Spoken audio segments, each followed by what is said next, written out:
Srila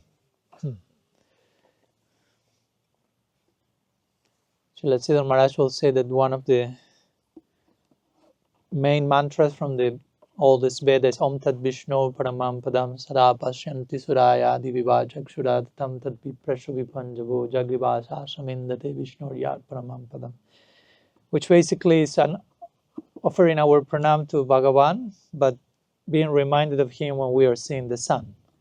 Like he's saying, the same way that the sun and moon are like two eyes shedding light on us, looking us from above with a well-wishing intention.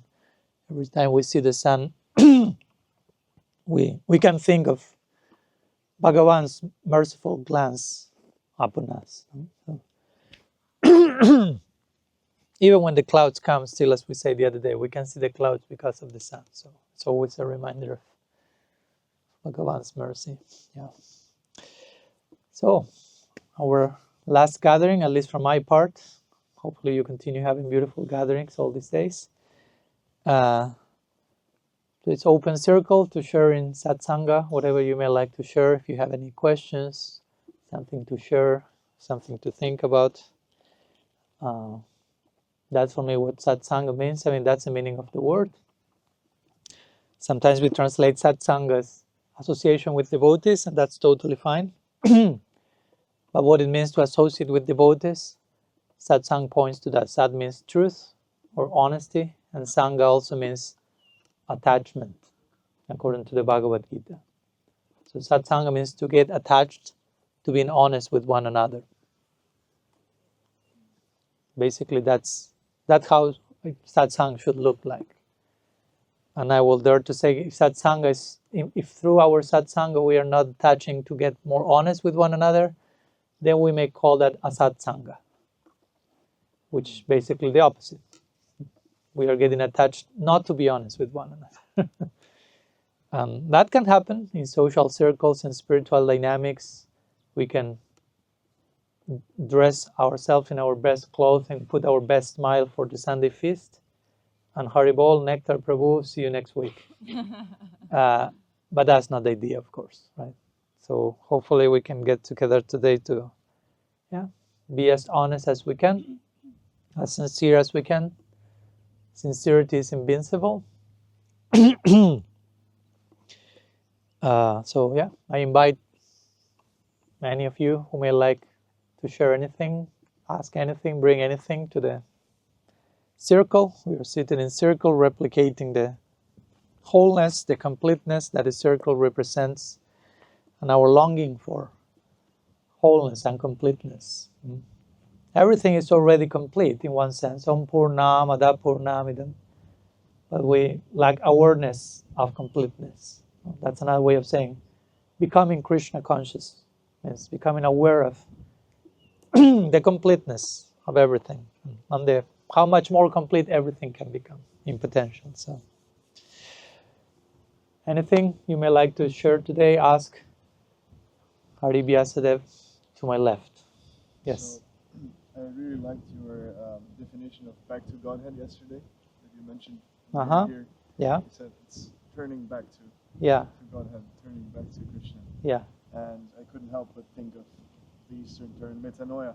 Yeah. Or sometimes people translate it as repentance, but it could also be translated as a change of vision. Mm-hmm. So, in that connection, I would really like to hear from you, what is the deeper meaning of metanoia, repentance, or perhaps even in connection to that sin? What is the deeper meaning of sin? Because oftentimes in Shastra we hear not following a certain prescription is sin. But is there something deeper behind that? Okay. Can you translate these 3 words? Metanoia. Yeah, I'll go there. Yeah. Which 3 words? Can you translate it in apart from metanoia? Repentance, Reue zeigen. Yeah. So metanoia is a word, the original word in the Bible originally means change your mind, change your angle of vision, change your perspective. Will be kind of paradigm shift, something like that. But generally has been historically translated as repent. with a certain negative connotation, like you should repent, original sin, you're intrinsically bad, so on and so forth. So, so the first part of the question was in connection to back to Godhead.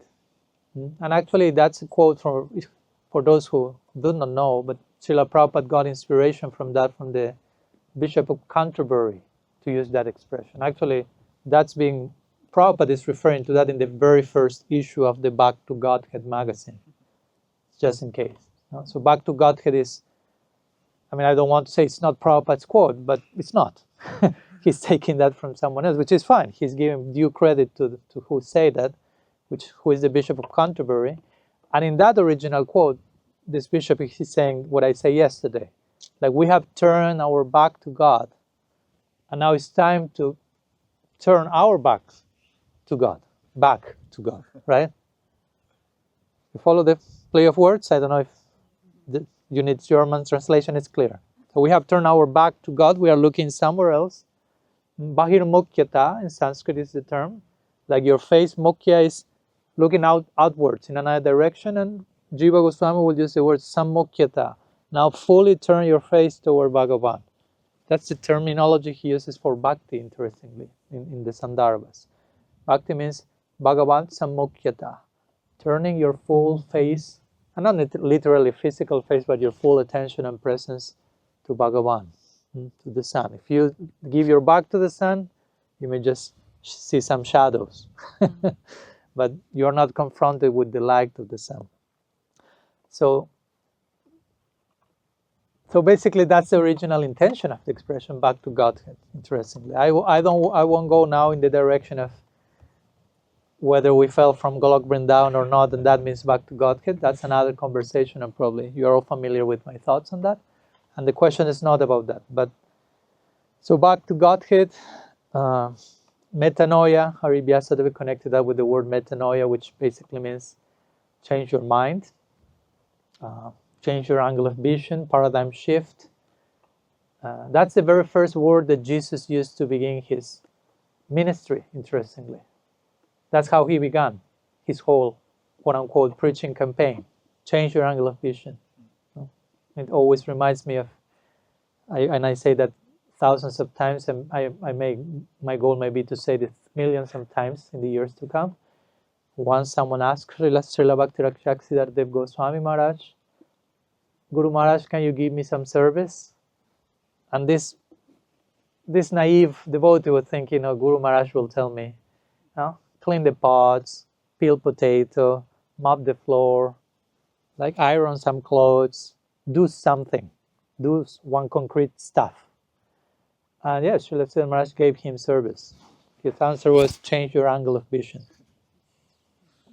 That was the service he gave. No? So that's interesting. In the beginning, the devotee was not able to understand, like, what do you mean? No? But he said, change your angle of vision. That's the service. If you change your angle of vision enough, you won't even need to ask for service. Because everything that will cross your path is a service opportunity. If you change, there are levels of change in our angle of vision, but if you change it enough, there is nothing but seva.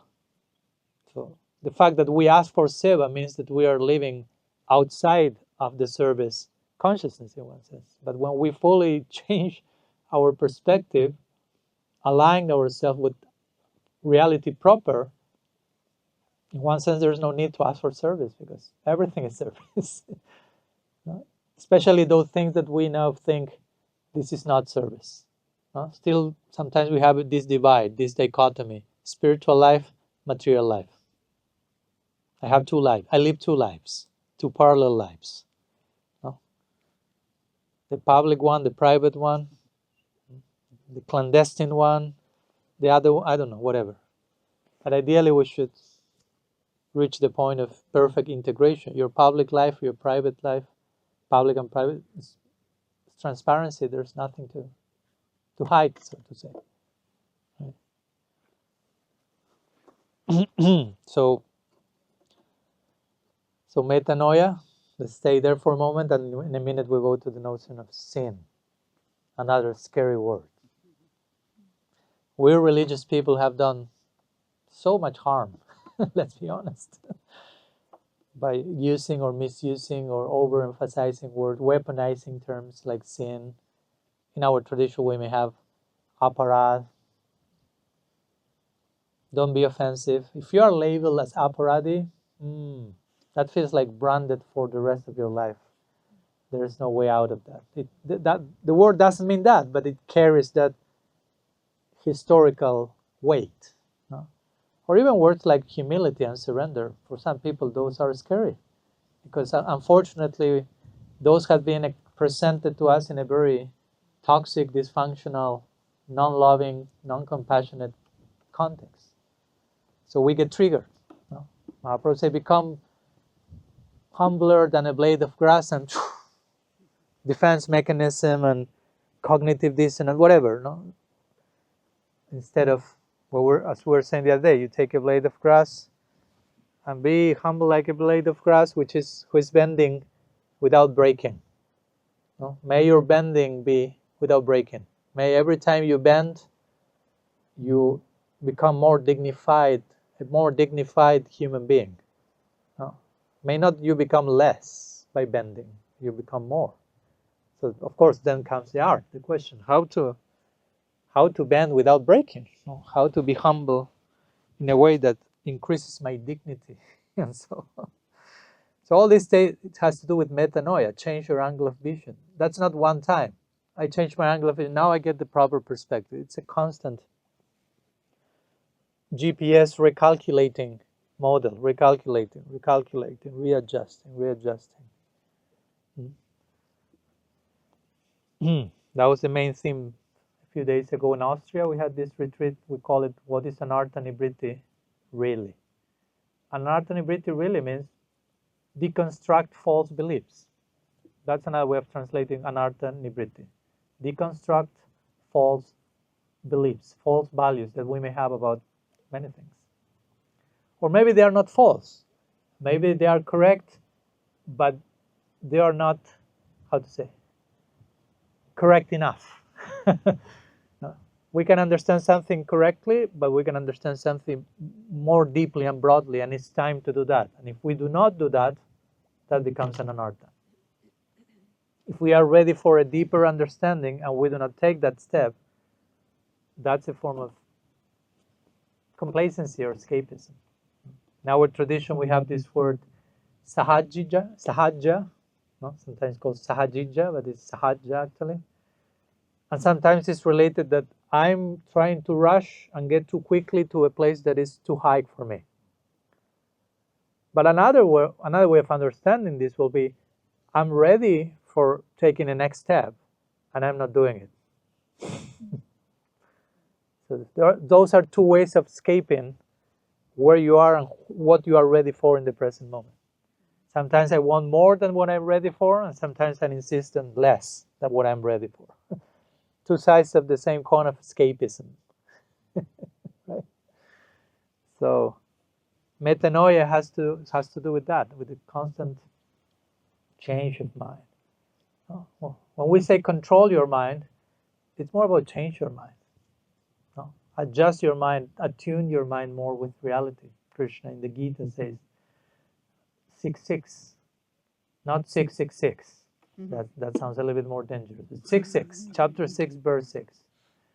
Bandhurat matmanastasya janatmaivat manajit tahanatmanastu satriti bharti tatmaiva satrama. Mind, for those who have controlled the mind is the best friend. For those who have not controlled the mind is the worst enemy.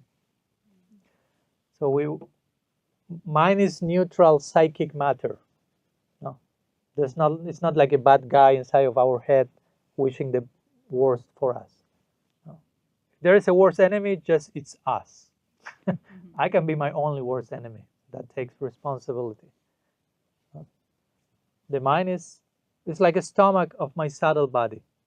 No. Sometimes if you put in your stomach, I don't know, an overdose of deep fried pakoras, after a few minutes you will say, my stomach is killing me. But the actual truth is you are killing your stomach. Stomach is just reacting to, or if you're eating junk food, oh, my stomach is killing me. No. You are killing your stomach by feeding it with junk, with trash. So in the same way, mind is this stomach of our psychic body. If I'm feeding it with junk or with toxic ideas, let's put it that way, dysfunctional beliefs, mind will react accordingly, to show you're killing me.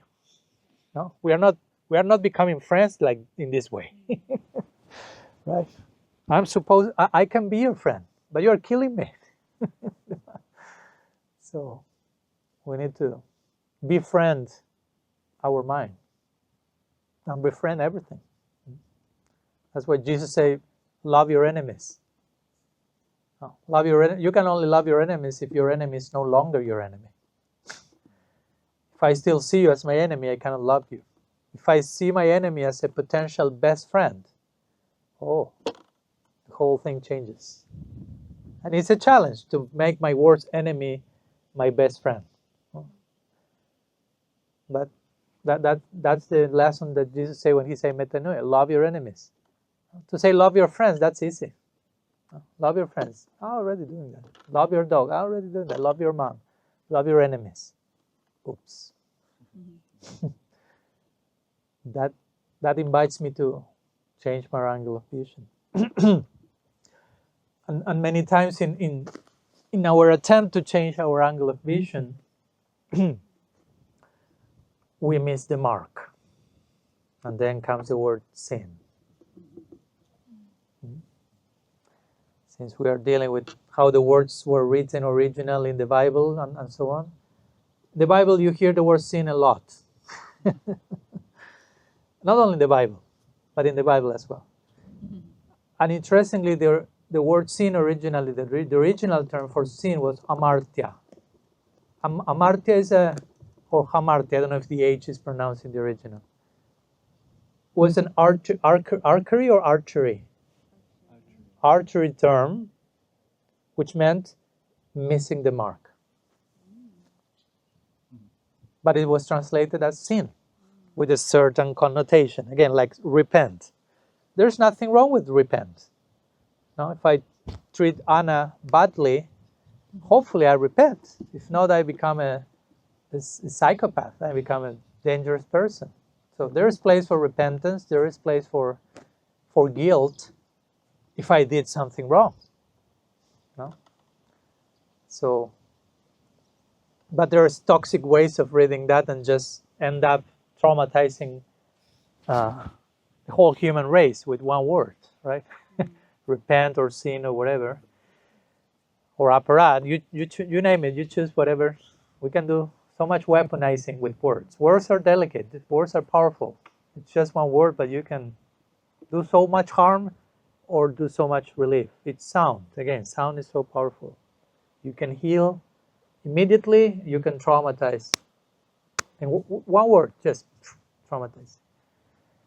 And it's delicate because I used to give lectures and I try to be careful with the words I'm using.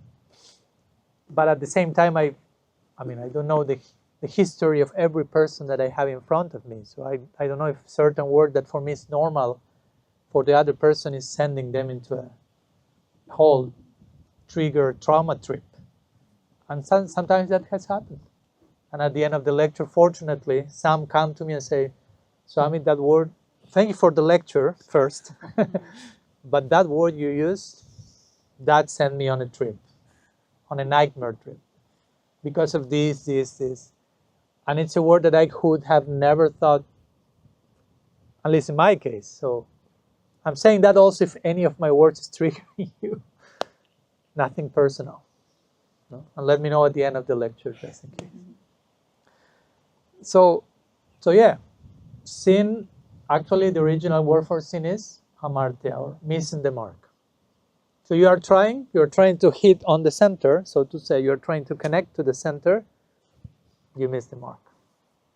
And it's easy to miss the mark. Now, I never practiced archery, but last year a devotee visited me, and he has some, let's say, Kshatriya sensibilities. He came with an arrow and a few bow and a few arrows, sorry. And with a, how to say, in target. So, say, Maharaj, let's practice archery. So I did my archery practice. And I missed the mark a lot. That's not easy. Eventually, I got closer, till the center was there. But I had to miss the mark a lot. So my point with this is, sin means missing the mark. And it's, in one sense, it's normal that we will miss the mark in trying to get to the center. We will get closer and closer to the center. We will make, in time, as I like to say, we will make higher and higher mistakes. We will, in a more fine way, we'll still be mistaken, but closer to the mark. So that's the idea of sin for me. So we can deal with this word in a more compassionate way and more understanding. Like if I say you are committing a sin, yeah, you are committing a sin. That you are missing the mark. I'm not supporting continue doing that, but that's not the mark. That's not the center we want to hit. But it's not that easy to hit the center immediately either, right? So I think it's important that as individuals and as a community, we all always learn to become more understanding of all these words, actually. No? Aparad. Aparad means apa, that which goes against radha, love. No? Aparada. So when you act in a way that doesn't go align with love, like yesterday we were singing before I was leaving this song, fear. So when you are fearful, that goes against love, basically. In one sense, that's aparad. There's one verse in Chaitanya Charitamrita, interestingly, that says, fear is the worst type of aparad. But I'm not saying that to traumatize you. I'm just saying that to say that we are all fearful, to normalize, in one sense, aparad. Not to promote, let's increase our level of aparad, but let's understand many times we still may go against love. But if we are sincerely wanting to learn how to change our mind, how to engage in metanoia, how to walk a path more and more in a loving way, okay. Because this is a funny thing or tragic thing that sometimes happens. Okay, I'm being fearful, that goes against love. I realize that I'm going against love, and I start to chastise myself for going against love. And by doing that, I'm going against love even more now. That's why Bhaktivinoda Thakur, interestingly, when he speaks of aparad, in Bhajan Rahasya, he speaks about anarthas and divides anarthas in 4. One is aparad, and he subdivides aparad in 4. And one of the aparads is Jiva aparad. To commit offenses, to go against love in relation to the Jiva principle.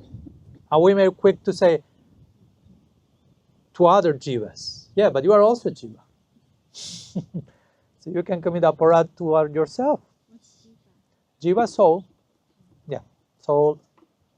Yourself. You're a Jiva, I'm a Jiva. So he is Jiva aparad, is an anartha. To go against, to act in an unloving way toward souls. Souls is general. It's not saying human beings, other people. It can be your dog, the plant, yourself. So we should not be unloving in any of these directions. So that's for me, it's important to redefine these words, because again, we have our glossary, sin, aparad, anartha, but what's the meaning of all that? Many times there are attached layers of toxic guilt and shame to all that instead of freeing us from those things, reinforce those things, right? Like we were talking the other day, for me, one of the worst anarthas is toxic shame. But sometimes we think, no, only the anarthas are lust, greed, envy, And when I go through all that, I feel toxic shame. So I'm invoking even a worse anartha than all of those. So I'm in a worse place. Or maybe I feel, oh no, I don't get angry much. It seems I'm beyond anger. I'm not lusty. I'm controlling my senses. But maybe you're filled with toxic shame, and that's even a worse situation, probably, because it's so subtle, so invisible. Nobody's noticing that. No? You are not angry because you are so ashamed of yourself that you are ashamed of being angry. But maybe you have so much anger that you are just repressing that.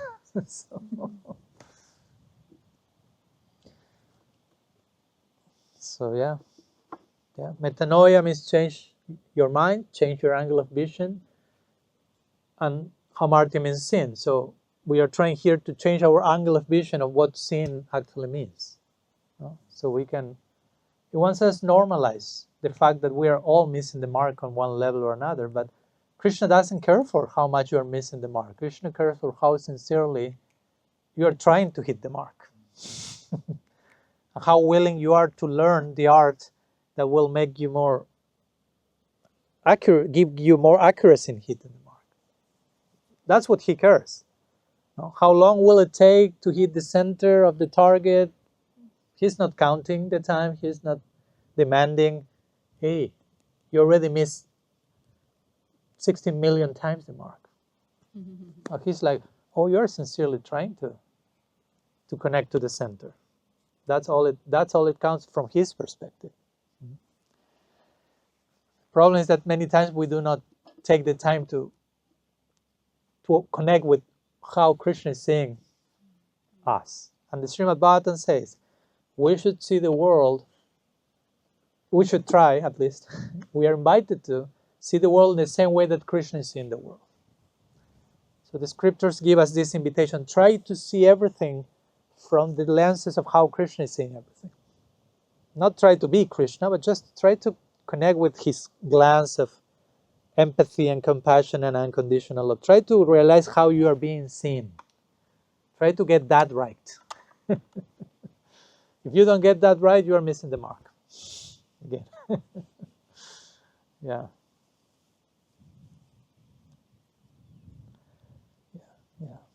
Let's try. We can begin trying to get the whole thing right. We have these three notions of, and we talked briefly in the Bhakti Bloom, Sambandha, Videya, and Prayojan. So let's begin trying to get it right in terms of Sambandha.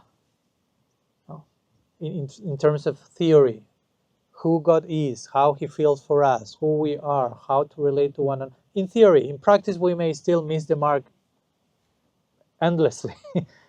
But in principle, at least to have this clear conception and conviction, as we said the other day, I am a beloved of God.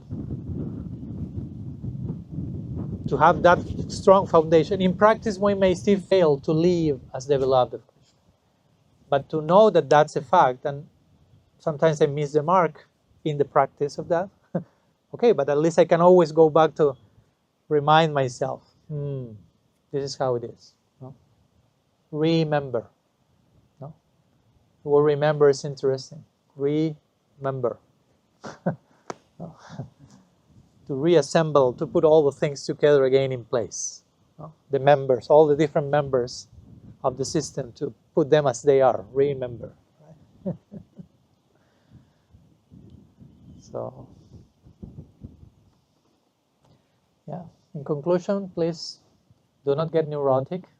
Do not be complacent either, but do not get neurotic in bhakti. That doesn't take us anywhere. Yeah.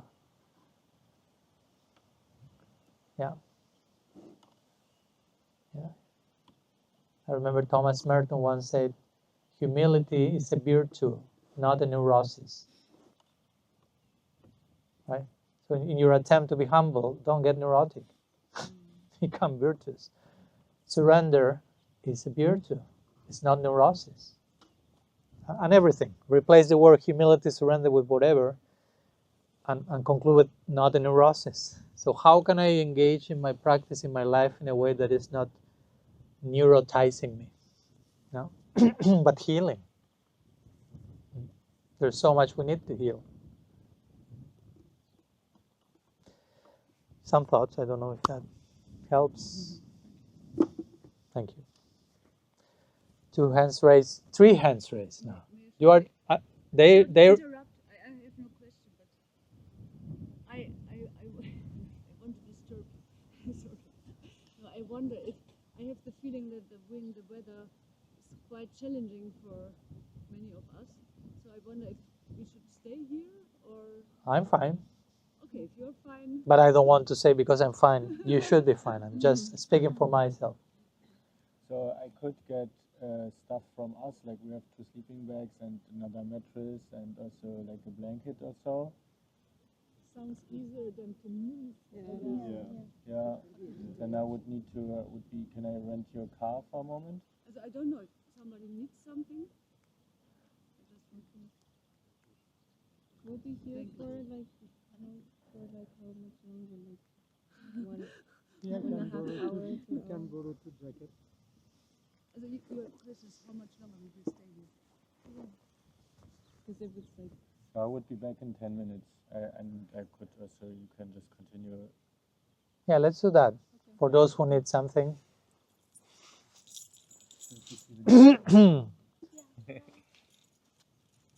So you 2 had your hands raised. Who goes first? I have a question I have an addition to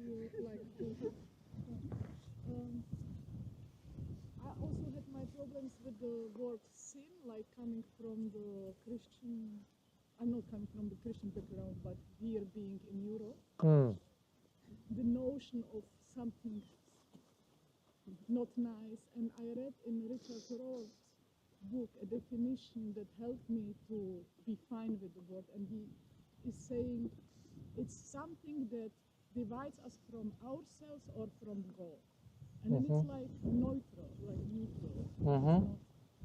or and this tells me like, or if somebody's using the word or speaking, then I would first say please define it, and then we can speak further, because otherwise it's so like, yeah, as you said, this original sin. Okay, not in our tradition, they have it, but even some. Prabhupada is also using the word. Yeah, so yeah. And again, these are words, right? Yeah. But again, words can create a lot, a lot of chaos. And in time, we may need to redefine words, to use new words to explain that word. So yeah, of course, I agree with Father Richard Rohr, as you may know. I don't have a problem with him. I love him a lot. And there are many ways, similarly, other mentors of mine like him and others will, explain sin as separateness, division, unawareness of reality. In our tradition, actually, we will have the word avidya. It's not the original sin. Avidya means lack of knowledge. So, or lack of awareness. Sometimes translated as ignorance. No? And again, I connect with Jesus on the cross. Father, forgive them, they do not know what they are doing. They're ignorant. Right? He sees their ignorance and he's having compassion of them. He's not saying, you are such an ignorant person. How you dare to do that? No, you are ignorant. You don't know. So avidya is the condition in which many of us exist, and avidya takes to dvitiya, or dualistic thinking, fragmented thinking. If we are in ignorance, we see separate parts, not a whole. So we become divisive. No? Regarding what you are saying, creating this God, me. No, I'm not seeing the sambandha, the interconnectedness. And then that brings fear. If we live in a separated, isolated, fragmented world, that's scary. So based on that fear, we start to develop all these coping mechanisms, defense mechanisms. We start to see enemies. We start to create walls. We start to attack each other. And then you have the news. All of the news is sharing wars and all the horrible wars that are going on and have been going on, yeah. In one sense, I would say those are not the problem. Those are a symptom of the actual problem, which is avidya. We are unaware of what's actual reality. So in that sense, we can, all that can replace the word sin in one sense. No? Or if someone says, no, Swami, sin is kama, krodha, lobha, mada, moha, matsarya. No? Kama means selfish desire. So kama is sin. Yeah, but selfish desire comes from avidya. Because selfish means I'm perceiving myself as a separate entity, and I'm selfish. So before the selfish desire comes the ignorance that makes me see myself separately. So in one sense, kama, krodha, all that stuff are symptoms of avidya. So again, for me, this understanding helps much more to be compassionate. Someone is envious, for example. Many times in our tradition, envy is kind of depicted as the worst of the worst. Yeah. And you have all these attached words like envious snake, and you start to reduce people to that. No? Someone has, or if you are envious, I'm such an envious snake, I'm so bad, and you can really over-identify with that to the point of toxic shame, like, I am bad, I'm intrinsically flawed, which is not true. But many times envy, which is generally translated as the inability to tolerate someone else's success, someone else's virtues. I cannot tolerate. I have to eliminate that. That's somehow how envy works. Jealousy is a slight version of that. Jealousy is like, oh, you have that virtue, I wish I would have that virtue. But envy is like, that has to disappear. But at the same time, we could see that compassionately. Now, why someone reaches that point? Because probably they have such a poor self-image. They don't see anything good in themselves, that whenever something good appears from someone, that's a threat. And I need to eliminate that, because it mirrors back how poorly I see myself. You follow my point? So we can still label that's envy, but we can see the background of that envy as a very fragile sense of self, and that can invoke profound compassion and understanding, instead of you're just a black envious snake or whatever, right? So we should deal with each one of these anarthas or sins or whatever, however you may like to call it, in a way that we end up in a compassionate place with others and with ourselves. I think that's a healthy yardstick, a healthy way of measuring if we are doing our anartha nibriti in a sacred way. Because if we are not doing that, probably we are, in the name of anartha nibriti, we are just bringing more anarthas, more layers of covering of guilt or trauma or who knows what. So, yeah. She left, but thank you for the question and the comments. Maybe she didn't appreciate my words. Or just maybe she needs to go to the bathroom. It's okay, let's be practical. I was wondering how to apply this new vision about anarthas and sin and offense to the 10 offenses, to the holy name. We put so much emphasis on it, and I often feel it's like actually impossible to really not do all of them, because it's like we try to reach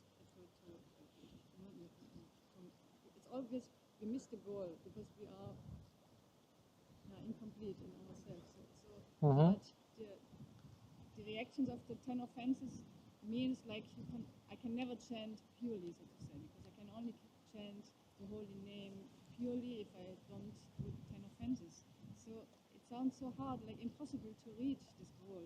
But maybe with this new understanding, there would be some change, something that I... Hopefully. Yeah, I wouldn't even label this a new understanding. For me, it's just going deeper into what these things mean, because we are talking about Vidya and Artha, words that we have and what they actually mean, going to their original definition. So I understand your point. I know it may feel new, but sometimes it's actually the original meaning of everything that in time becomes distorted, and we go back to the old of the old, but it sounds new, right? Just to make it clear that we are not here creating a new thing that is separate from the tradition, so to say. And in connection to your question or comment, yeah, hopefully, my intention in sharing these words is, of course, hopefully that can help us to practice in a more fruitful way. And regarding the 10 offenses in particular, which again, technically speaking, the word offense is not so accurate in English, because offense mostly is taken like I take offense. It's not so much that you are doing offense to someone. It's more offense means you take the offense. But here it's mostly used to we commit that. So aparad means to go against law. I like to go to the meaning of the word originally, to act unlovingly. I always like to, and of course we have the 10 offenses or the 10 aparads, namaparad. But for me it's always healthy to always express all that in positive terms also. Because that is basically what not to do, which is okay, but what to do. But if we only conceive the whole thing in terms of don'ts, we may unconsciously orient our whole life and practice negatively. Like sometimes I joke with devotees. A little bit joking, it's actually very seriously. For some devotees, if I ask them, what's your practice about? And they will say, I do not eat meat, I do not intoxicate myself, I do not indulge in this, I do not. And if I ask you, what do you do? I do not do this. You follow my point? We think of everything in terms of what we do not do. So what's the positive side of that equation? So that's an example. For example, I write about that in Radical Personalism. Let's stay for a moment with the 4 regulative principles, right? Which in one sense can make, it's tricky, because if you get to follow those principles, you think, okay, I'm legal now. And if you don't get to follow them, you feel I'm totally an out case here. I do not belong. So that shouldn't be happening. We were talking about the other day with Gaurabani in the table about that. But my point is, I will make it even more difficult for you, in a good sense of the term. The principle is not, for example, do not eat meat. No? Someone say, no, actually the principle is be a vegetarian. No. What's the actual principle? Ahimsa. Right? That's the original word. No? We have ahimsa, satyam, socham, and tapas.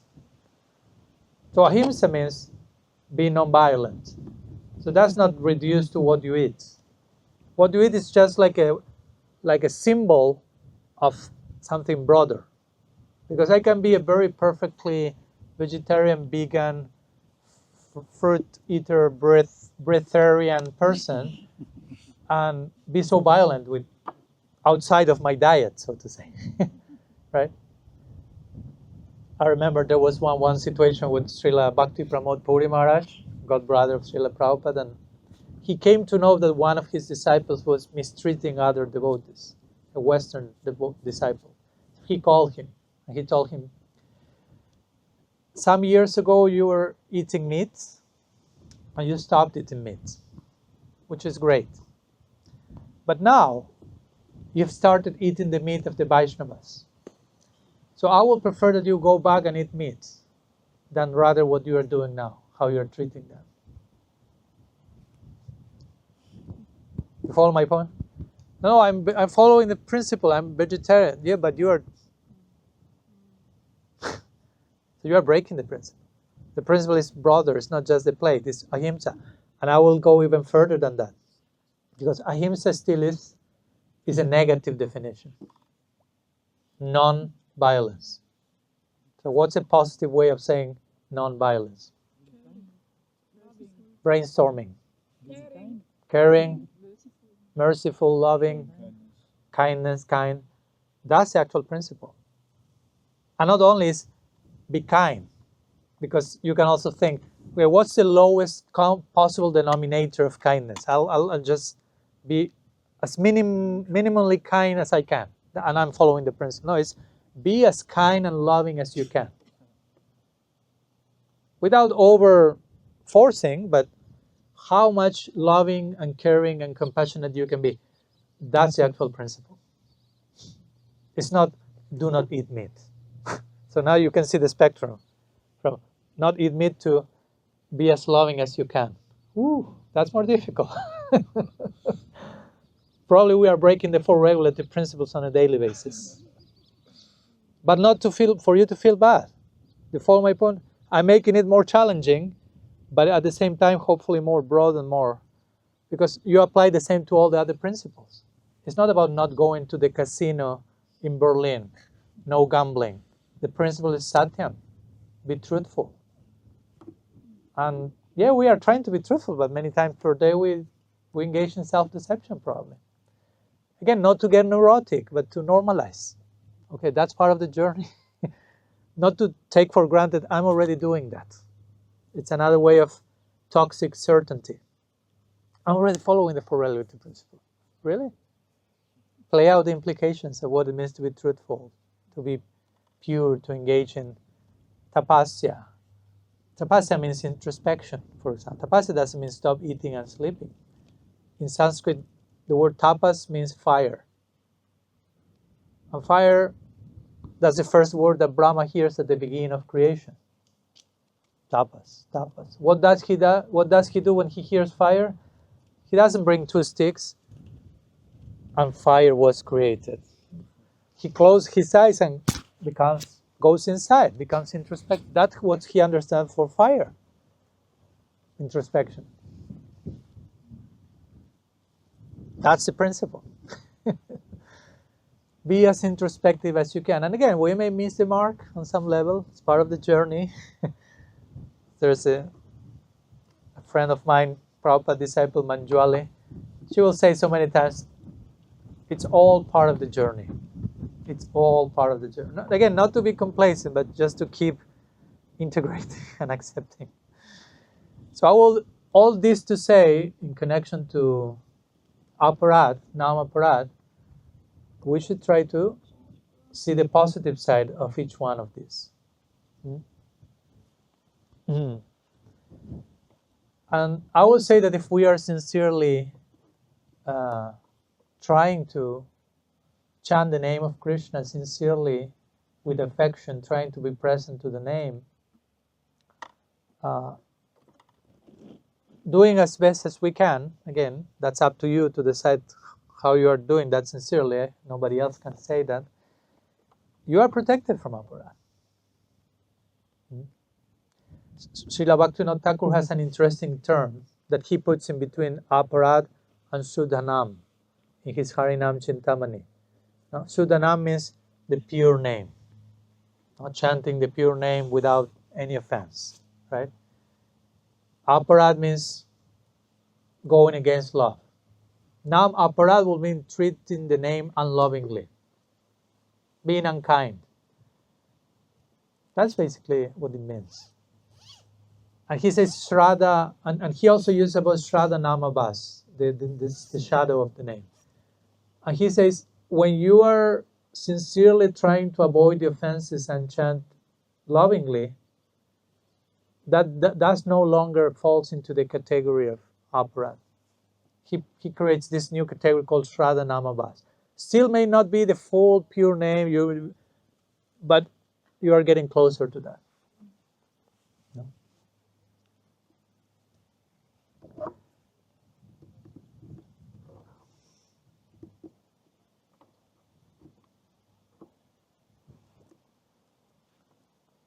So, yeah, in order to avoid aparad, I will say the best formula to avoid aparad is not to become neurotic and have the 10 the 10 Namaparats in front of you and like, okay, I have to avoid that one, I have to avoid that one, I have to avoid that one. It doesn't work like that.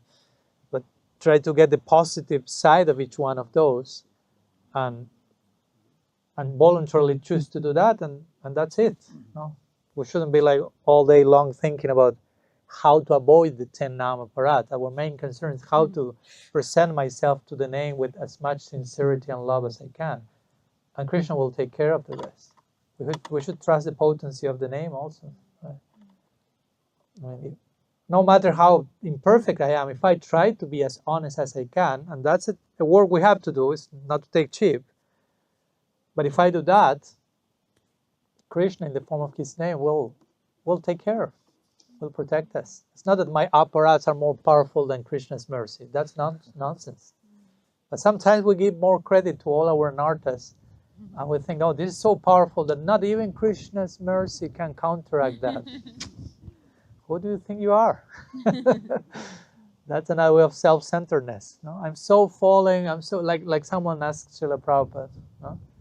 One devotee not asked, he said, Prabhupada, I'm the most falling of all of your disciples. And Prabhupada said, you are not the most anything. No? We want to be the most something. Okay, I cannot be the most advanced, let me be the most fallen.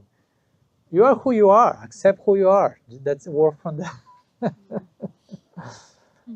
And yeah, let's try to increase our awareness of who Krishna actually is. As we have been trying to share these days.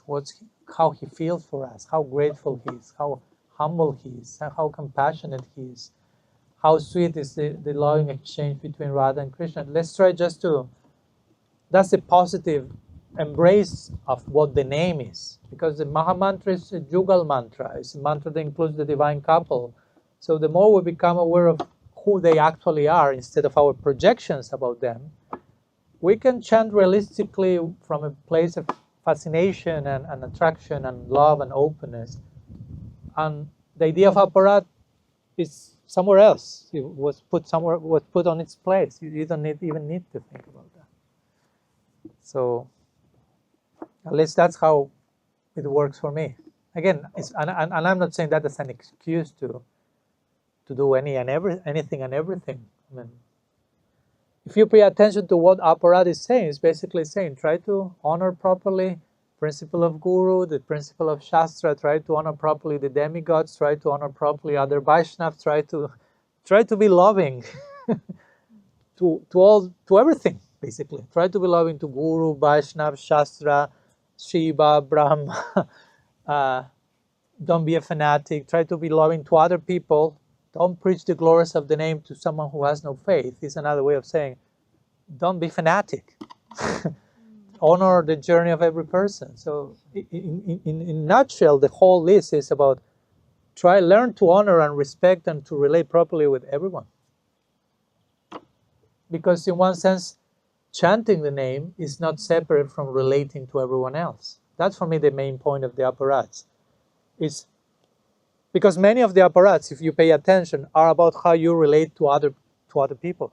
It's not just how you chant, what to do when you are chanting, but how to relate to the Guru, to the scripture, to other living entities, So, chanting the name is not only chanting the name. Chanting the name is a whole lifestyle.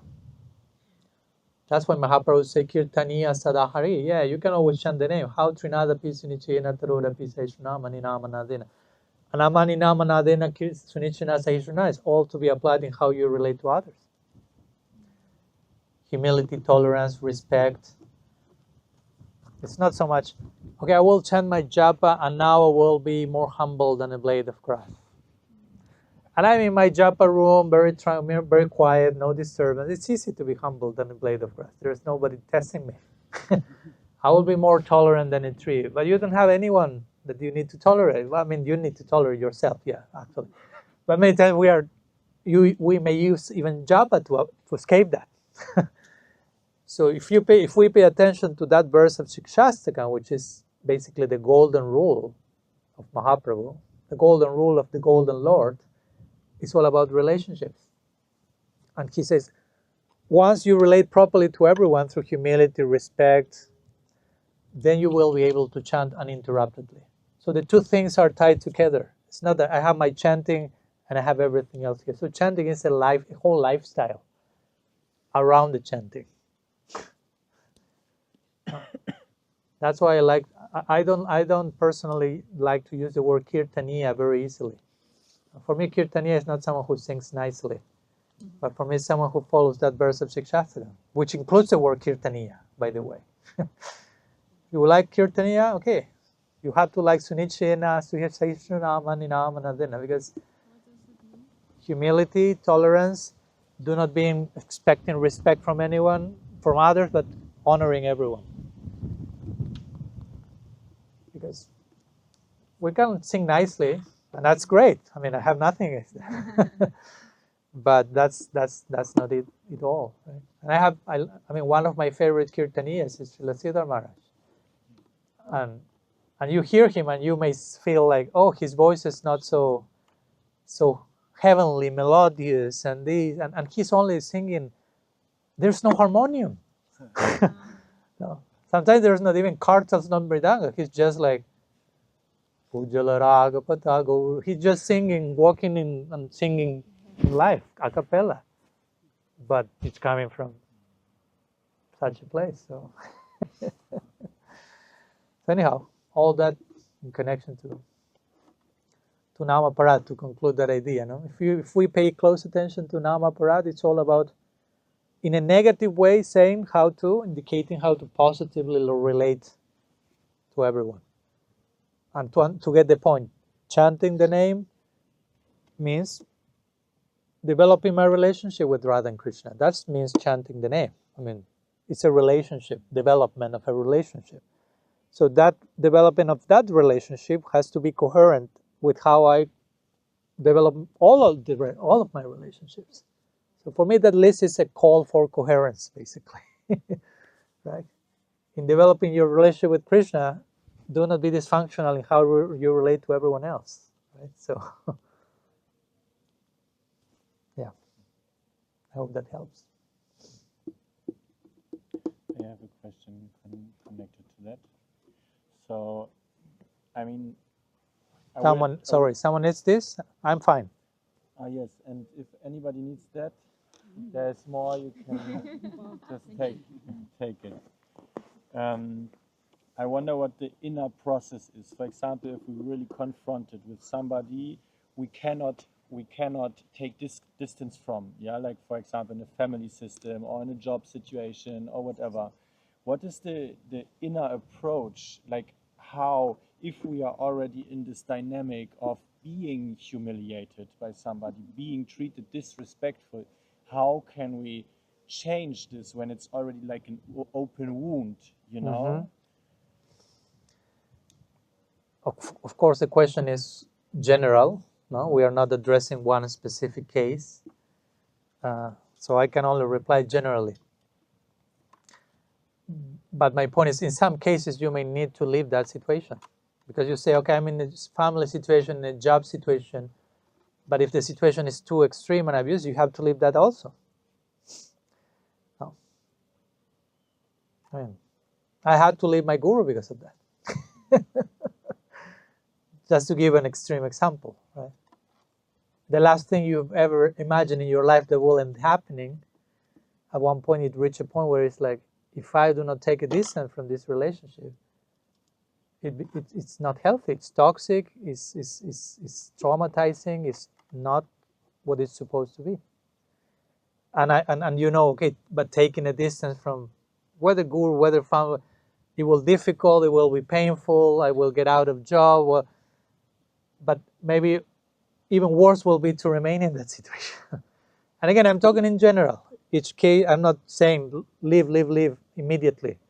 Of course, sometimes we will try to first try the opposite. Let's try to stay, let's try to heal, let's try to have communication, dialogue, to understand how much can I deal with this, how much can I tolerate and understand the situation from a compassionate place, or how much is too much. I'm becoming overwhelmed, it's becoming toxic in every way. So I cannot give one answer, right? It's not like just stay, tolerate, run as fast as you can. in some cases you may need to do one or the other, right? But yes, I will suggest start trying to not run away immediately, because of course sometimes that happens also. When something proves a little difficult, it's like, I'm out of here. And of course, maybe also that's a symptom of, why do I want to run away from difficulty so soon every time that happens? I may need to work on myself to develop more resilience, so to say. But if I still get triggered so quickly, I have to attend that as well. I cannot just like, no, you live so quickly, you should be more tolerant, and you start to you start a whipping festival, so to say, on yourself. No, that doesn't work. But you have to work on that. So again, I'm talking in general. Probably behind the general question, there's a more specific case or question, and sometimes that's more personal. But yeah, in some cases we need to. How it works for me when I've been confronted with that is, of course, first I try to communicate, to have dialogue, to understand the other person, but also to make myself understood to the other person, because it's not just me trying to understand the whole world.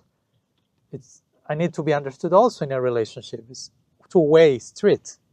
It's not just one part does the whole understanding and the other part is wholly understood. It's toxic. So if I try to do that, and if that works, great. And it may take time and it may be difficult. Relationships are complicated. We are complicated. Krishna is complicated. No problem. There's complexity in life. But we have to, we can only grow in relationship. We exist in relationship, so we grow in relationship. We are also wounded and traumatized in relationships, and we are also healed in relationships. If you have been traumatized in relationship, probably you can only heal in relationship. Maybe not with the same person that traumatized you in some cases, unfortunately, but with some other relationships that give you a different point of view, a different reference. Oh, this can work in this way also. Oh, you're healed in relationship. But yeah, sometimes we need to let go of relationships also. And that can be as painful as nothing, as complicated. But it will be more complicated if we do not do that. Sometimes, or at some point of certain relationships. And in my life, it happened that sometimes I have a relationship. At one point, I had to take distance from that relationship. And at some point, I reestablished my relationship with that person. Because each one needed their time to process and to think and to understand. And so also it's good to remain open to that, not to be like cynical and resentful. Okay, I'll let you go. I will never talk to you again in my life. You are my enemy. I hate you. I wish you the worst. Revenge. I mean, those things can happen, right? That's not the idea. We can be angry. I mean, there's a place for anger in a relationship, but hopefully it doesn't devolve into resentfulness and bitterness, because that's a poison you are only yourself are drinking, basically. So you will like the other person to die, as they say, but you are drinking the poison yourself. So, yeah.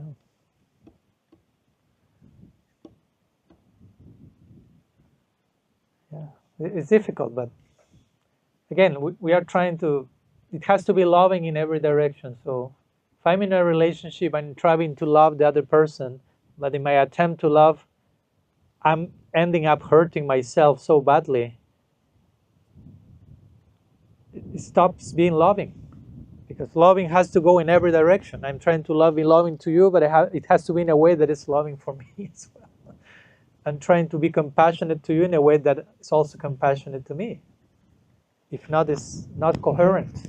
It's not sustainable, basically. And again, we can try and try and try.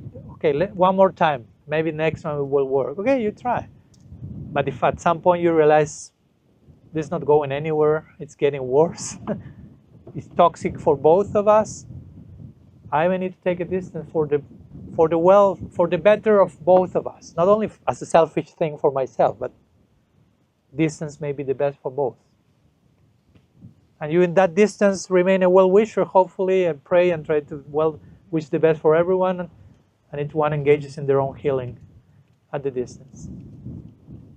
Yeah. I don't know if that helps. Thank you. Yes. Again, for me, these are challenging. These questions were, and it's okay. But when I don't have the specific case or situation, I just can be, I have to be a little abstract. When we speak about a particular situation, then we can be more specific. But thank you. Then we go there. Yeah. No, you raise your hand first. Or is it related to the topic? It's all related. It's fine. Because mine is completely something else. Okay. So Yours, we go. A little more related. Okay, we go there. We go there. All this, it's a broad question, but it's related to all these loving affairs in the material world and also spiritual. And I would like your opinion on how can I reawaken or develop love of Krishna. Just how can I have this? I mean, I heard it's much higher, this loving relationship you can have in the material world. Mm-hmm. So I have no idea how I can transform this and reach Krishna in this kind of loving relationship. Yeah, I will personally do not make that much of an absolute difference between humanity and loving Krishna.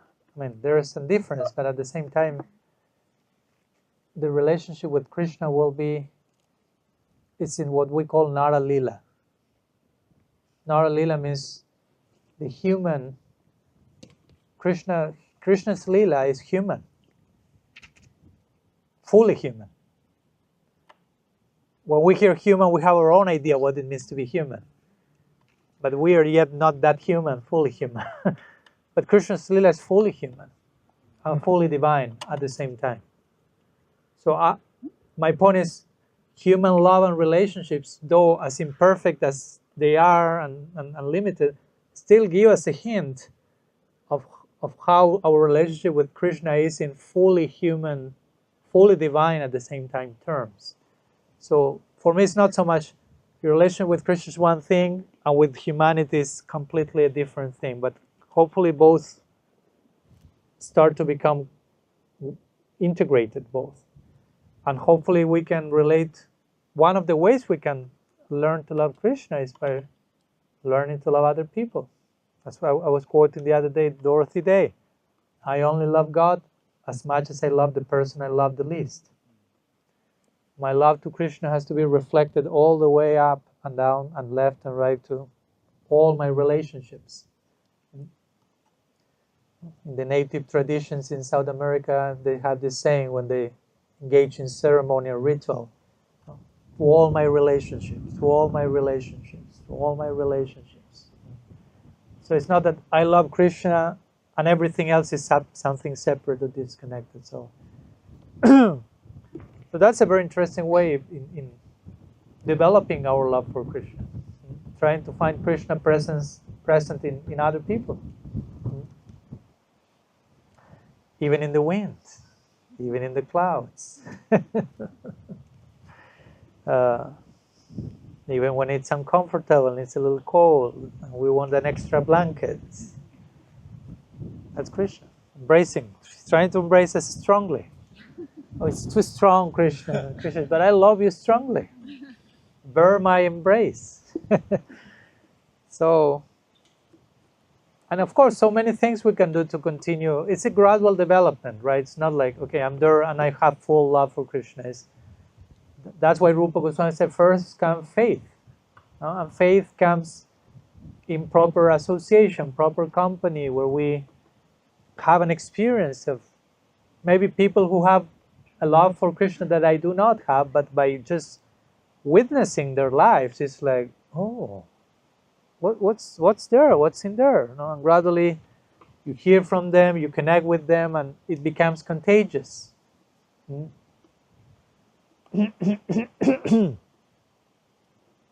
So today I was reading in the morning. Today? Yeah, today. I finished reading one book from Richard Rohr, Eager to Love. It's about Saint Francis, and he concludes with some interesting part. He speaks about different effects, like efficient costs, different causes, efficient costs, primary costs, different ways in which things are cost. And he used one which is called exemplary costs, which means by living your life in a certain way, by giving an example, that in itself causes something, initiates a whole process in the environment. By being exemplary, that's a way of causing things, producing an effect, right?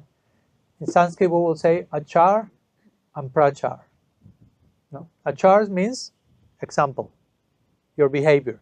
Prachar, sometimes we translate as preaching, but actually prachar means pra-achar, a very special type of pra-achar, a very special type of example. That becomes contagious, and that's how this is spread to other people. It's not me trying to convince you, to convert you, it's just I'm so converted myself that becomes irresistible. So, yeah, being close to those people who have touched our hearts, giving an experience of that gives us faith. No? Faith is not belief. Faith means I have an experience, and that gives me a trust in that experience.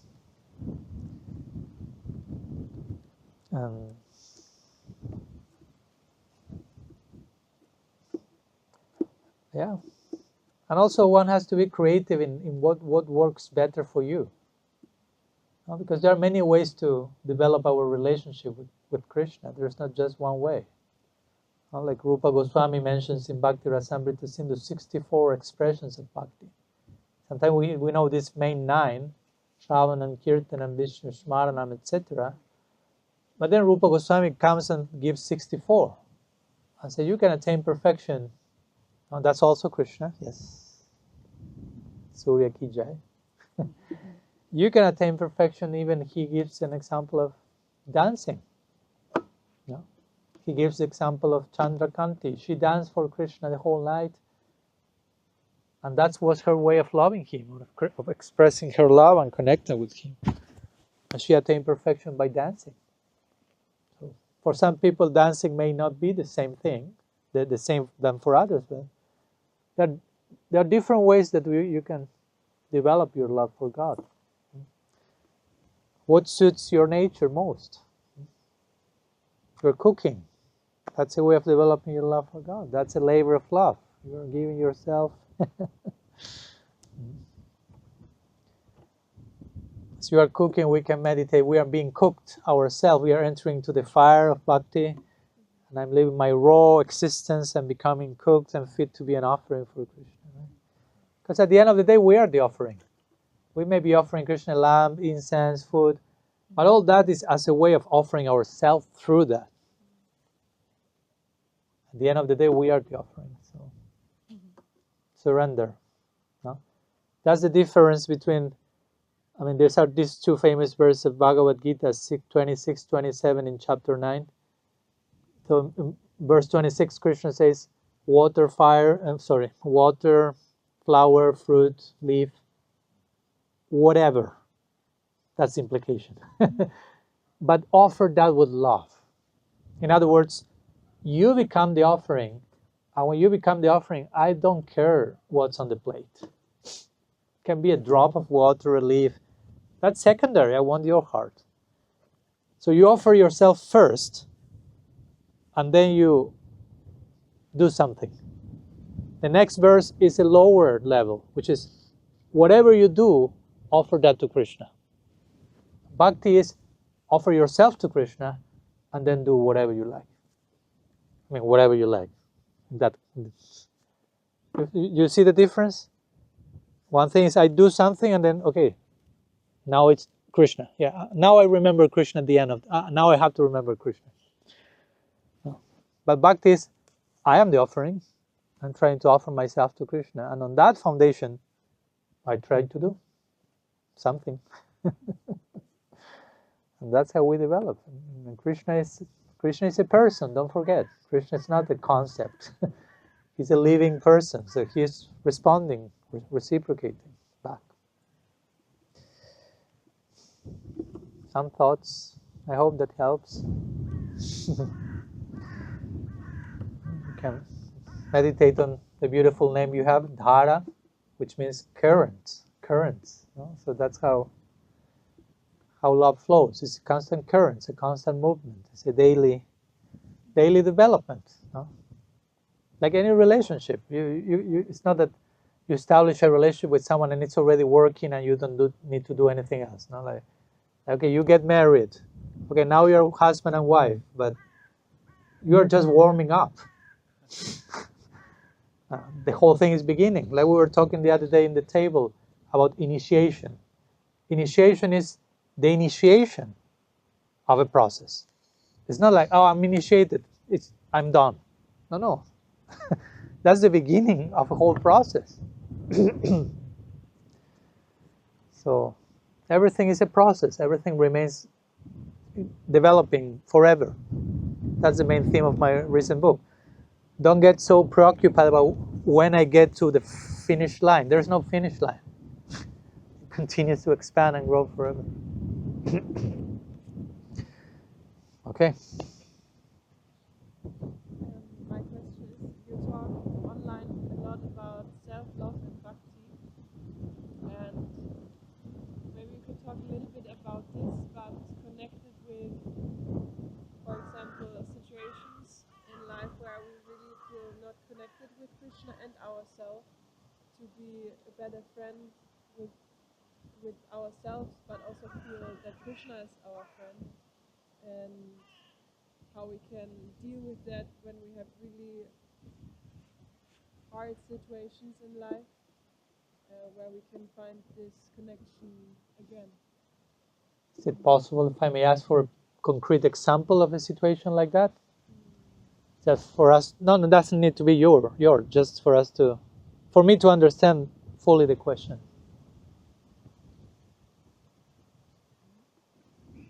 Yeah, maybe when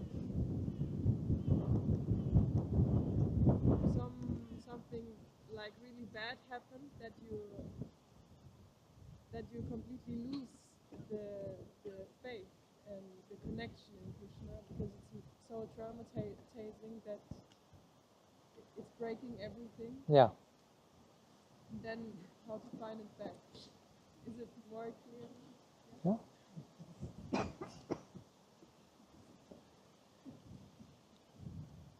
Thank you. So,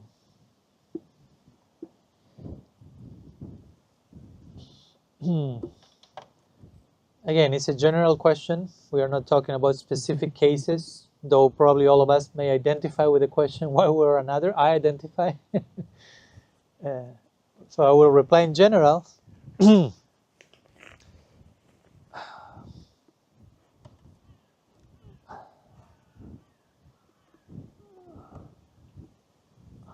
I think it's important, also something that at least have helped me a lot, is that, let's say you go through some very traumatic situation in your life, very difficult, very painful, whatever, loss, abuse, betrayal, all that together, and more. We have to be careful, as I was saying yesterday, not to ascribe, not to make Krishna as, oh, he's orchestrating all that. Because sometimes we do that. And that makes really it difficult to say, like, how can I see Krishna as my friend here?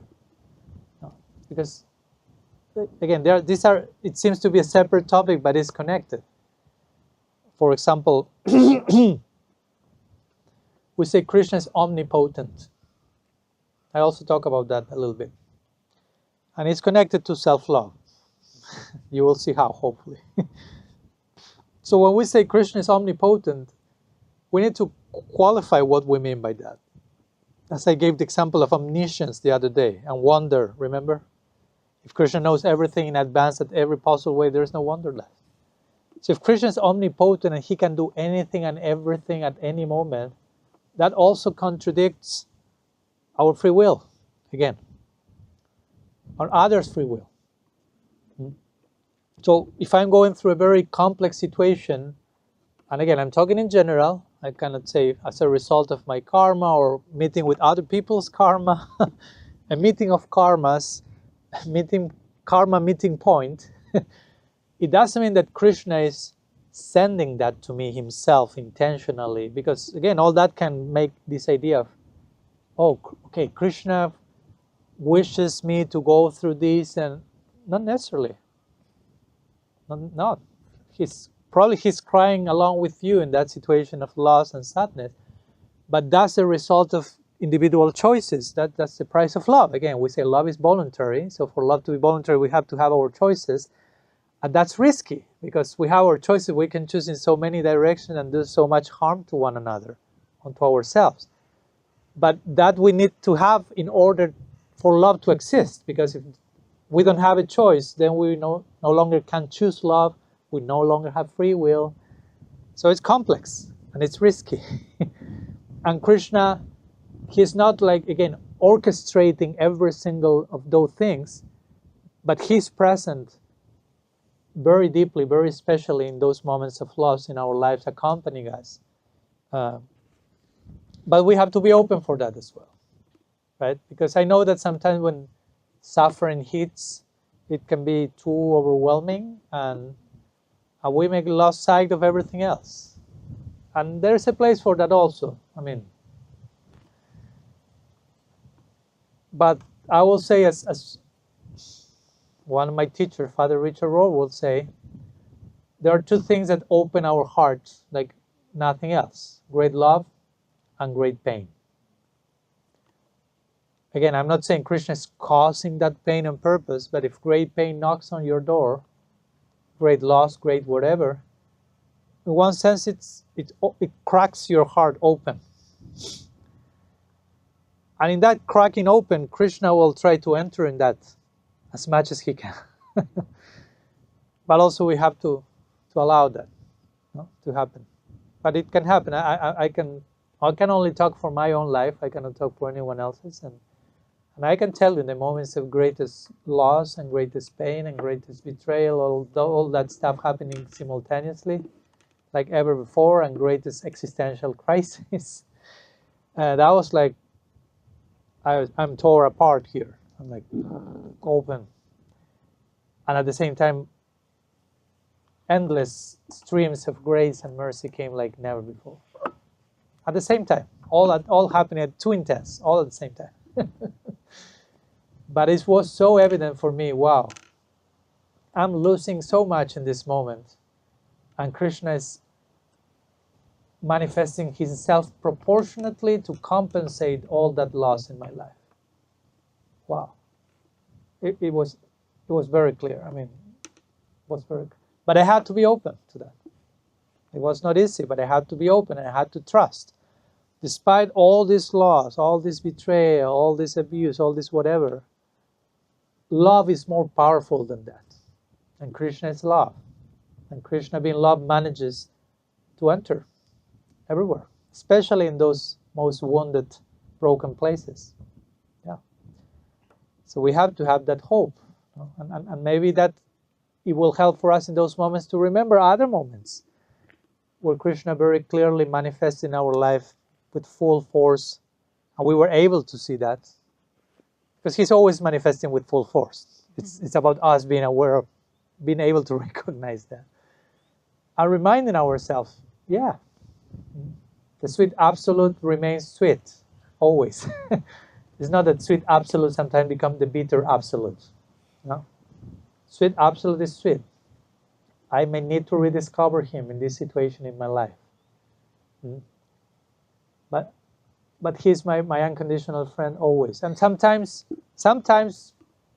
if it's too difficult for us to conceive that in relation to Krishna, we may need just to get close to another human being who may embody that for us. It's okay. We may have a hard time conceiving Krishna as unconditionally loving in this particular situation. It's not that he's not loving, it's just we are having our hard time. So we may need to go to another brother and sister that is representing that agency in our lives in a very embodied way. Because we may need something very embodied at some point. We may need someone who is there for us, seeing us, listening to us, embracing us, accompanying us, being there for us in a very concrete way. And after that, we will realize, yeah, here is Krishna coming through this person in my life. It becomes clear. So, and that's totally fine. It's not that I have a lack of faith of Krishna because I need a human being to represent Krishna. I mean, guru, sadhu, all that is people representing Krishna in our lives. So, and we are praising that. That doesn't show a lack of faith in Krishna. That's how we can develop any faith in Krishna whatsoever. So we need those portals. So they represent how Krishna loves us, and they remind us how we should love ourselves in those moments also. Right? So hopefully we all have those friends in our life, because we need them, even if it's one. You don't need to have 3 million friends. No? Nowadays we have this misleading notion of friendship. No? I Facebook have 5,000 friends. Imagine. How can I keep with 5,000 people? It's too much. I know half of them probably only.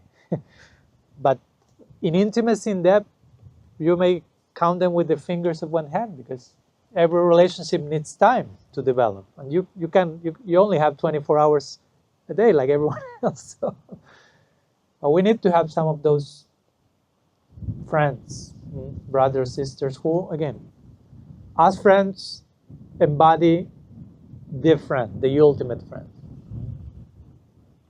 So, yeah.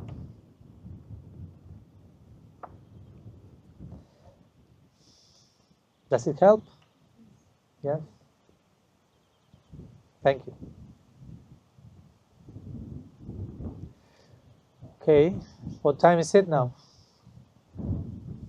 Lunchtime? I don't need numbers. You can just say lunchtime and it's okay for me.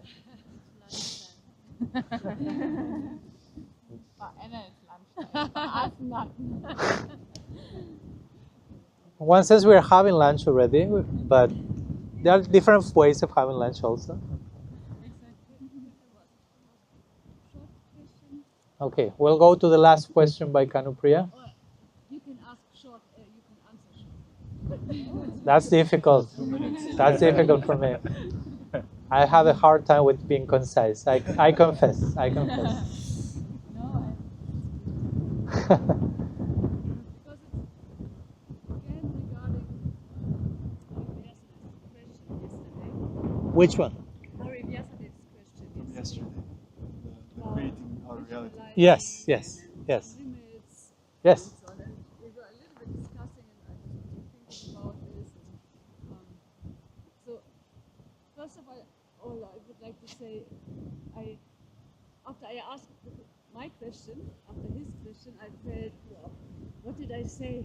I want to rectify it. I didn't want to say that because of me the sun came to me for the country tour. So I would like to rectify. I think I didn't find the right words. Fine. But this is not the point now. But for me the question is, what I understood is we have this inner limits.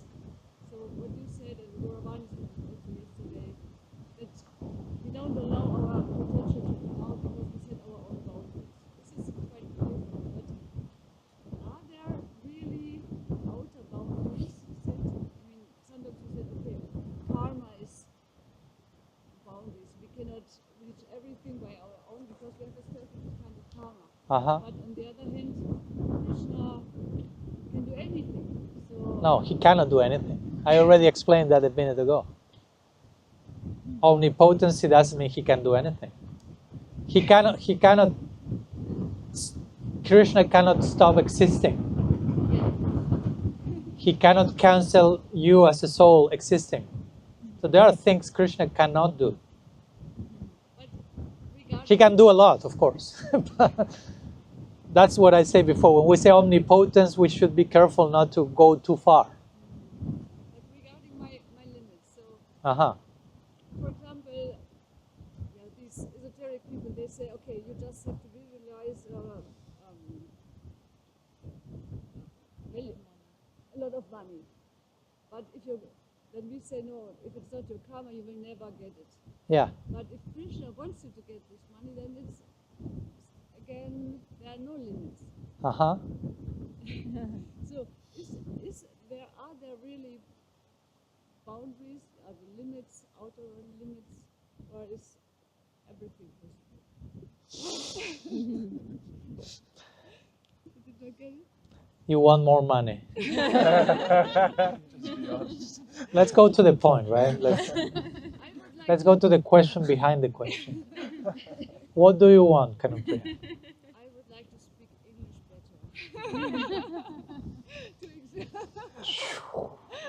better. For example, You have my blessings to go and take classes and study properly English. That's how it works, right? Not you have my blessing and that's it.